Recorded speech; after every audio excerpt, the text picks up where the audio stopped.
কিসের তানামানা শাড়ি আর কিসের পাকিস্তানি ড্রেস, নিজের হাতে বানানো ড্রেসের কাছে এসব কিছু হার মানায়। আসসালামু আলাইকুম, চলে এলাম নতুন একটা ভিডিও নিয়ে আপনাদের সামনে। নিজের জন্য আরও একটা ড্রেস বানিয়ে নিলাম, তাই ভাবলাম আপনাদের সাথে একটু শেয়ার করে নিই। তো এখানে আমি পাথর দিয়ে ড্রেসটা মেকিং করব। আমি এখানে পাথরের লেস নিয়ে নিয়েছি, আর দেখতে পাচ্ছেন পাথরের লেসগুলো কিন্তু কতটা পেঁচানো, তো কোনো ব্যাপার না, এগুলো আমি ছাড়িয়ে নিব। আমি এখন এই লেসগুলো গ্লোর সাহায্যে লাগিয়ে নিব। তো এই গ্লোটা হচ্ছে একটা কাপড়ের গ্লো, অবশ্য আমি শিওর বলতে পারছি না এই গ্লোর সাহায্যে পাথরগুলো লাগালে উঠে যাবে কিনা, আমি আগে কখনো লাগাইনি। তবে আমরা মার্কেট থেকে যে ড্রেসগুলো কিনে আনি পাথরের, এই পাথরগুলো কিন্তু এই গ্লোর সাহায্যে লাগানো থাকে। তো এক সময় দেখা যায় ইউজ করতে করতে যখন আমরা ওয়াশ করার প্রয়োজন পড়ে, তখনই কিন্তু এক পর্যায়ে এই পাথরগুলো কিন্তু উঠে যায়। তো হয়তো বা এটাও এরকম হবে, আমি তো এখনও ওয়াশ করিনি তাই বলতে পারছি না।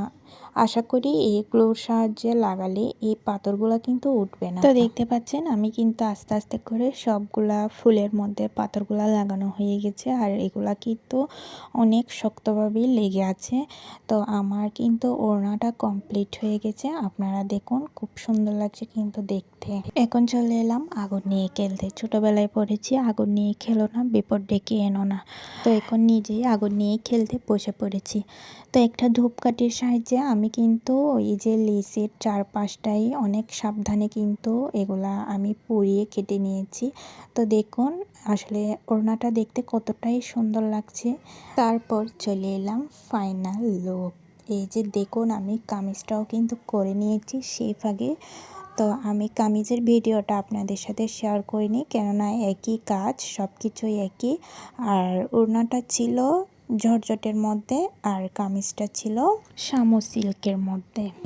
তো আমার ড্রেসটা বানানো কেমন হয়েছে আপনারা জানাতে কিন্তু ভুলবেন না। আর আমি এই ড্রেসের হাতার মধ্যেও কিন্তু লেসগুলো দিয়ে নিয়েছি। তো দেখুন আমি কিন্তু হাতার মধ্যেও 3 লাইন করে আমি লেসগুলো দিয়েছি। আমার ভিডিওটা যদি ভালো লাগে লাইক দিবেন, কমেন্ট করবেন, আর যদি পারেন একটু শেয়ার করে দিবেন। আর হ্যাঁ, কেমন হয়েছে জানাতে কিন্তু ভুলবেন না। সবাই ভালো থাকবেন, সুস্থ থাকবেন। আল্লাহ হাফেজ।